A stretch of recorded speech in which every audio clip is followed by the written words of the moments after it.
une petite conclusion par rapport à l'enseignement, en distinguant l'enseignement spécialisé, puisque là, il y a une équipe pluridisciplinaire avec des logopèdes, avec des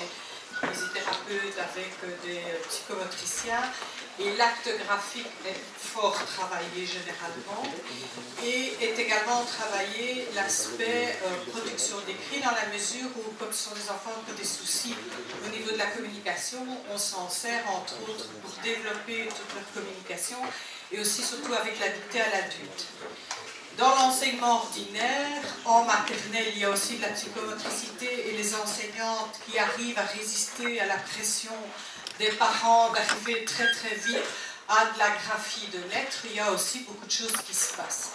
Je pense que le problème se pose souvent au début du primaire, où on veut très très rapidement arriver à écrire en petit,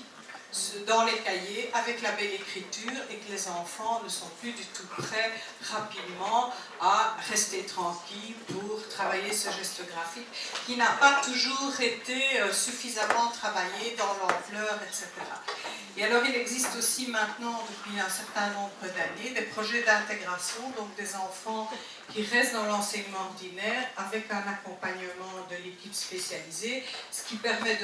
d'accompagner l'enfant, de l'aider et de sensibiliser aussi les enseignants à des choses parfois plus primordiales. Voilà un petit peu, et j'ai trouvé, en tout cas moi, dans tout ce qui a été partagé ici, beaucoup de choses qui se font, mais aussi des choses qui devraient se faire. Et alors je crois que toujours reste la problématique de la formation initiale des enseignants, mais j'ai entendu que c'était pas qu'ici que ça posait problème. C'est vrai qu'on se pose la question de est-ce qu'on aborde encore suffisamment le geste graphique et tout ce qui est instrumental et qui prépare aux apprentissages. Là, j'ai des doutes. Donc voilà, je ne voulais pas aller plus loin que ça, mais je trouvais que c'était important, puisqu'il y a beaucoup de Français ici, de savoir qu'il y a deux types d'enseignement et que la réponse est parfois convergente et parfois divergente.